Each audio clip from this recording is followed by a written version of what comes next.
m'appelle Justine, j'ai 26 ans et j'ai fait des études de lettres avant de travailler un peu aux archives en tant que service civique.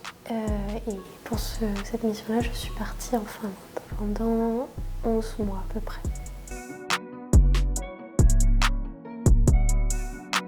C'est pendant le service civique qu'on a eu cette journée sur l'Europe et on nous a parlé de cette opportunité et je me suis dit que ce serait trop bête de la manquer. Donc la première année, j'ai pas pu partir pour un long projet parce que j'avais déjà un projet en cours.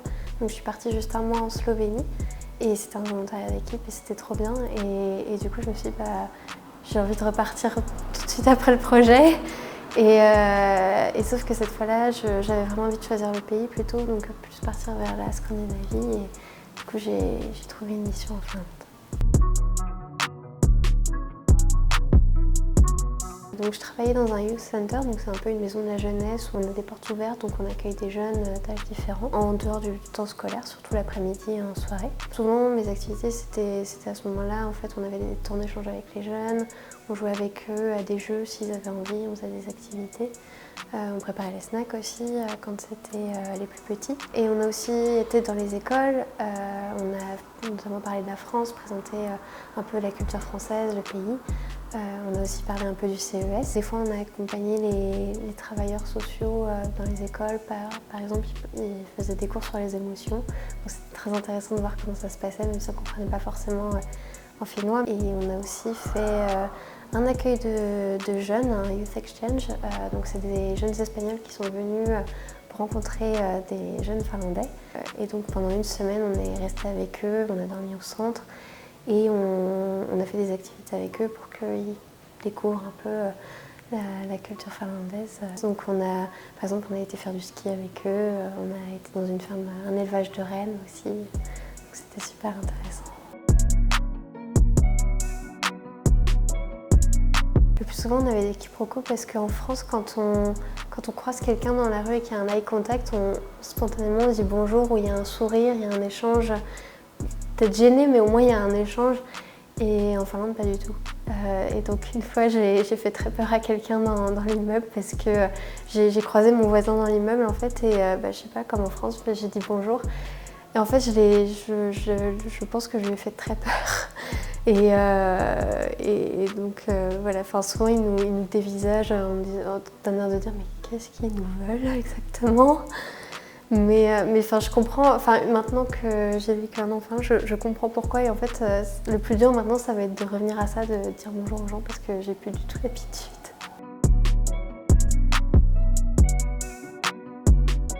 J'utilisais pas souvent, mais je pense que c'est le mot le plus utilisé dans la langue finnoise, c'est nonin. Ça ne veut pas forcément dire grand-chose, en même temps ça veut dire plein de choses, mais souvent ça ponctue les phrases en fait à la fin de la phrase ou pour dire bon maintenant on y va, on dit nonine et c'est le mot qu'on entend le plus souvent et souvent quand les enfants nous demandaient quel est le premier mot que vous avez appris dans notre langue, on disait nonine et ça les faisait rire. Je pense que malgré tout, alors il y a eu plein de moments où j'avais pas trop confiance en moi parce que ça reste quand même une culture différente et un environnement de travail où j'ai pas du tout l'habitude, j'ai pas du tout travaillé dans ce milieu. Donc il y a plein de moments où je doutais de moi, j'avais peur de mal faire.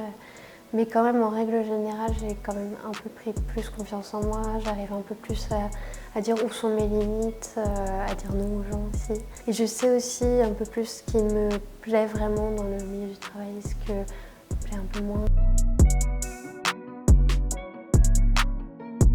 J'aimerais beaucoup travailler dans le milieu culturel et notamment travailler à l'accueil des scolaires dans ce milieu-là parce que souvent c'est pas un milieu qu'ils connaissent très bien où ils se sentent vraiment les bienvenus. Donc j'aimerais faire en sorte qu'ils se sentent vraiment les bienvenus dans ce milieu-là et que cet espace-là, que souvent est très chargé de symbolique et tout, devienne le leur et qu'ils puissent vraiment le prendre en main et se dire que ça leur appartient aussi.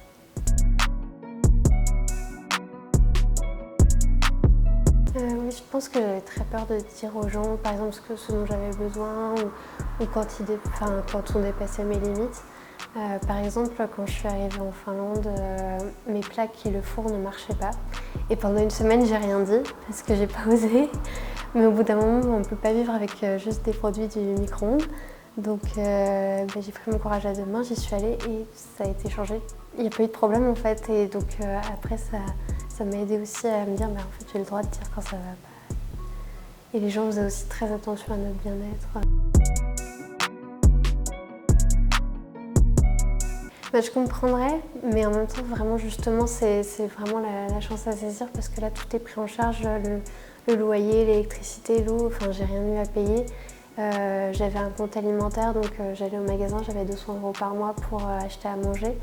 Et on a de l'argent de poche aussi pour nos frais personnels. Donc j'ai pu par exemple voyager en Estonie, aller en Suède et tout ça pris avec de l'argent justement de ce... Donc c'est vraiment... Alors certes ça paraît pas énorme mais c'est vraiment très confortable je trouve. On peut vraiment partir plus serein. Enfin, on sait qu'on ne va pas mourir de faim et qu'on n'aura pas besoin de se priver pour se privilégier la nourriture ou les visites.